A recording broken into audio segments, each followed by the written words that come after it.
Olá pessoal, tudo bem? Eu sou o professor Felipe Rocha e essa é uma aula de Sociologia. Tá? Nessa aula vamos discutir um pouco do mundo tecnológico e os impactos, tá, nas esferas sociais e econômicas. Vamos lá.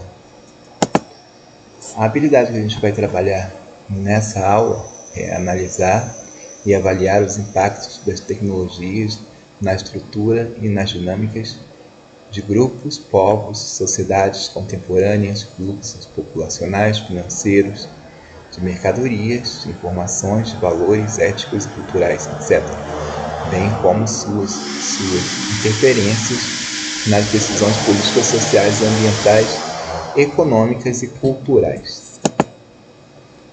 Então, o objetivo de conhecimento dessa aula é segurança e equilíbrio social, os fluxos migratórios contemporâneos e papel dos Estados e organismos internacionais no protecionismo, nas fronteiras e nas tecnologias digitais. Bem, para começar, eu selecionei uma questão do Enem de 2015, que versa justamente sobre a questão da tecnologia, tá? Tecnologia de informação. Então, a pergunta diz o seguinte: um carro esportivo é financiado pelo Japão, projetado na Itália e montado em Indiana, México, França, usando os mais avançados componentes eletrônicos, que foram inventados em Nova Jersey e fabricados na Coreia. A campanha publicitária é desenvolvida na Inglaterra, filmada no Canadá.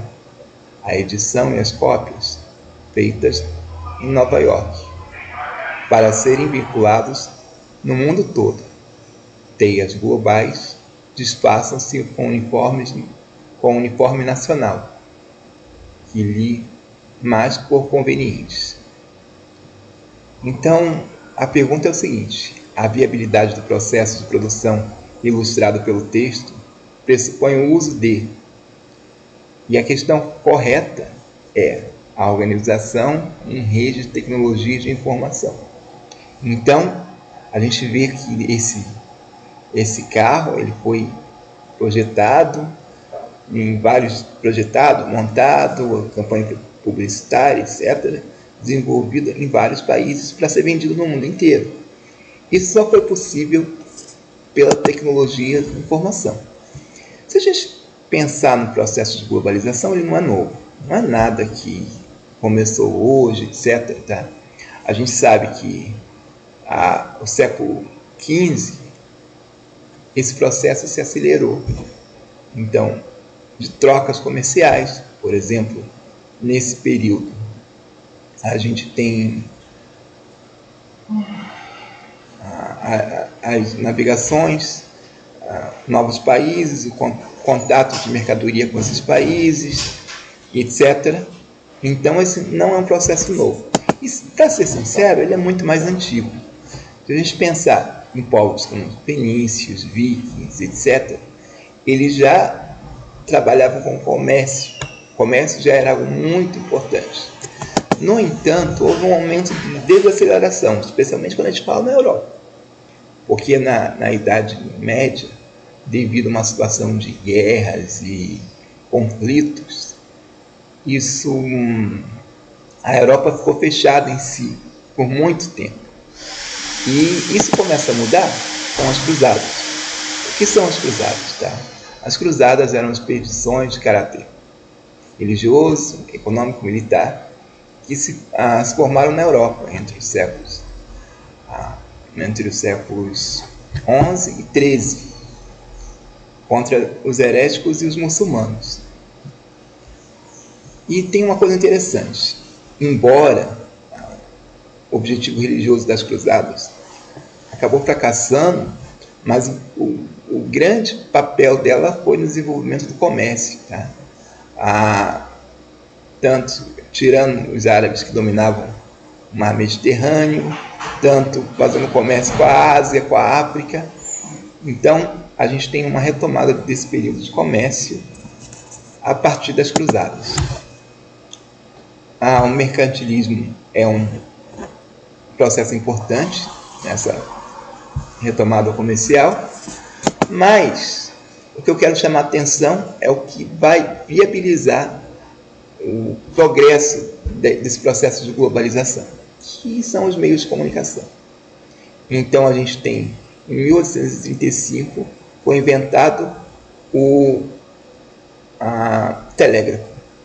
Então o telégrafo foi, de certa forma, primeiro grande meio de comunicação que podia ligar extremos no mundo.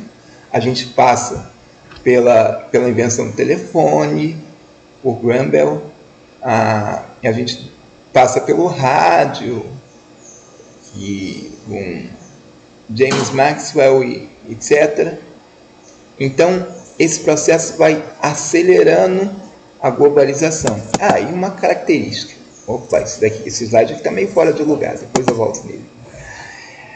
Esse tipo de mídia concentrada, TV, etc., acaba concentrando o poder, porque ele é unidirecional, é um modelo vertical, onde um lado produz a informação, acaba concentrando muito poder, e o outro lado é espectador. E nesse contexto surgem grandes nomes, pessoas muito poderosas. Na década de 40, a gente tem um filme chamado Cidadão Kane, de Orson Welles. Esse